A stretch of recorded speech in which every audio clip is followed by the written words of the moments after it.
Scott, you were at your other startup. How did you transition to, I've decided that I'm going to leave this and start a new thing? Yeah, so it was for a couple reasons. One was, watching Libby at Eaze and seeing the brands that she was building and just the level of potential and the level of hype. It's like there's only a certain amount of, once in a lifetime opportunities that you have with new industries. I think in our lifetime it's basically been, weed and crypto. And Yeah. I saw this happening. And I also Social with media. my You know what? I think social media also. A lot of people made a yeah lot of money in social I was media. thinking big data too, but all right, yeah we got it. Though. Oh, Maybe that's four or yeah, boring big data. but that one's not sexy. Yeah. It's not at all. Yeah, but okay, so there's a few, but there's a couple that interested me. I saw None of what them get was you happening high. in cannabis. All right, just Exactly. want to make sure that's clear. Yeah. I had been, a big consumer of cannabis my entire life. I've also had my own personal health issues and gut issues. I used cannabis for that a lot to help myself.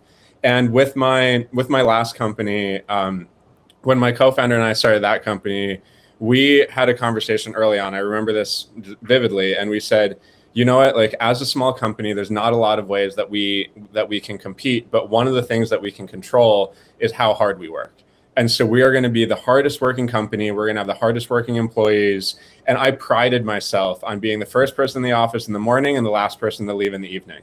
And just built that culture, which I think is very common in Silicon Valley, of like working yourself to death. And that was literally the path that I was on. And I was, because of my gut issues and how much stress I was under and just how hard I was working, I got to a point where I was building this company to help people with issues like mine become healthy. And in the process, I was destroying my own health.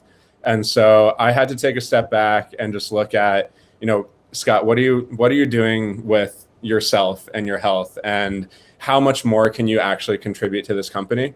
And so as I did that, I decided to take a leave from that company initially.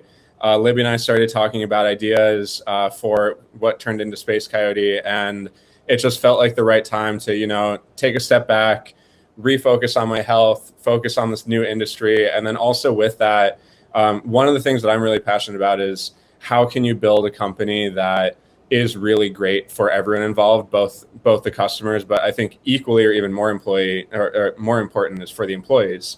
And that's really what we've done with Space Coyote, is just created this company that is delivering incredible products, but also creates a really healthy environment for the people that are working there. And that's honestly one of the things that I'm the most proud of what we've done with Space Coyote.